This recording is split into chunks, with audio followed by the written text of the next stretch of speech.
হঠাৎ করে ক্যামেরাটা সামনে নিয়ে আইলাম। দেখতে পারলাম আজকের ওয়েদারটাও সাধারণ। খুব সুন্দর লাগে আকাশের দৃশ্যগুলা। যার কারণে ভাবলাম যে ক্যামেরাটা নিয়ে একটা ভিডিও করি। তো দেখতে পারলাম এদিকে আকাশের আজকে অসাধারণ দৃশ্য। খুব সুন্দর লাগছে। যাচ্ছিলাম বাজারের দিকেই। তো এই দৃশ্যটা দেখে ভিডিও না করে থাকতে পারলাম না। এরকম ওয়েদার কার এলাকায় আছে অবশ্যই কমেন্ট বক্স তো খালি আছে, বলবেন।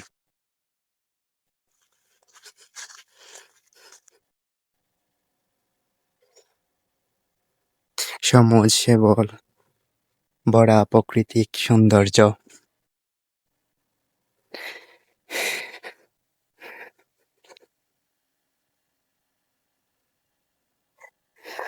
সব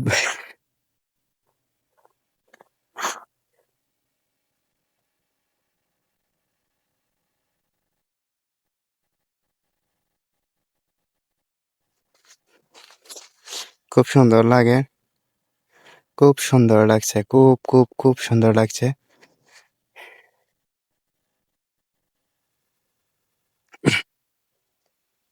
ওরে নীল দরিয়া আমাদের ছাড়িয়া।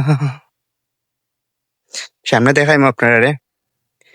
এখানেও খুব আকর্ষণীয় একটা জায়গা, যেখানে দেখবা এই গরমের, প্রচন্ড গরমের তাপমাত্রার মধ্যে সবাই একটা জায়গার মধ্যে আশ্রয় নেয়। তো সেই জায়গাটা আমি দেখাইতে দিলাম আপনারা রে।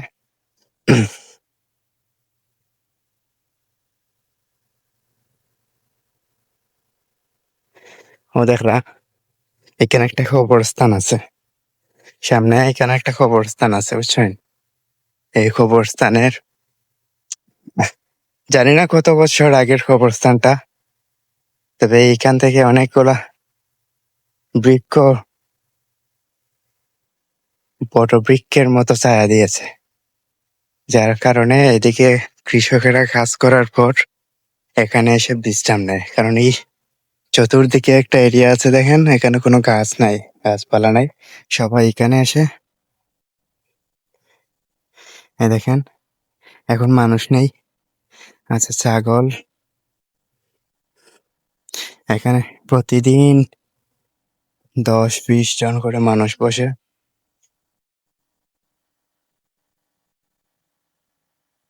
শুধুমাত্র এটার জন্য। দেখেন এখানে কবরস্থান, কবরস্থানের গাছের ছায়া। ভালো থাকবেন সবাই, সুস্থ থাকবেন। আর এরকম দৃশ্য কার কার এলাকায় আছে, এরকম কৃষি কাজ হচ্ছে কার কার এলাকায়, অবশ্যই কমেন্ট করে জানাবেন। ভালো থাকবেন, সুস্থ থাকবেন। আজকের দিনে বিদায় নিলাম।